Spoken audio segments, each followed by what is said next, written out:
கரூர் மாவட்ட பாரதிய ஜனதா கட்சி நிர்வாகிகள் ஆலோசனை கூட்டம் மாவட்ட தலைவர் பி. செந்தில்நாதன் தலைமையில் கரூர் மதுரை தேசிய நெடுஞ்சாலை அமைந்துள்ள பாஜக மாவட்ட அலுவலகத்தில் நடைபெற்றது.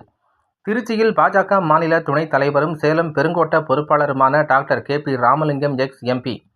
பாஜக மாநில பொதுச் செயலாளர் கருப்பு முருகானந்தம், சுற்றுச்சூழல் பிரிவு மாநில தலைவர் கோபிநாத் ஆகியோர் சிறப்பு அழைப்பாளராக கலந்து கொண்டு சிறப்புரை நிகழ்த்தினர்.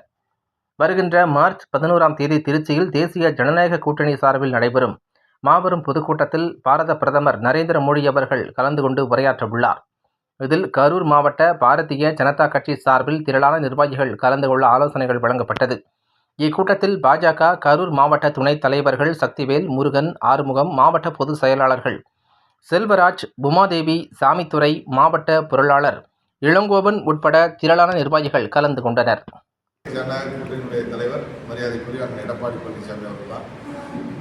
அதனால யாரெல்லாம் கூட்டணியில் சேர்க்கணும் அப்படிங்கிறதெல்லாம் அவர் தான் முடிவு செய்வார். அது பிறகுதான் தேர்தல் அறிக்கை இல்லை, அதை பற்றின விஷயங்கள் எங்களுக்கெல்லாம் தெரியாது. தேசிய ஜனநாயக கூட்டணியுடைய தலைவர் மரியாதைக்குரிய அண்ணன் எடப்பாடி பழனிசாமி அவர்கள் எங்களுடைய மாநில தலைவருக்கும் எங்களுடைய தேசிய தலைவர்களுக்கு மட்டும்தான் தெரியும். எங்களுக்கு அதை பற்றி எந்த தகவலும் கிடையாது.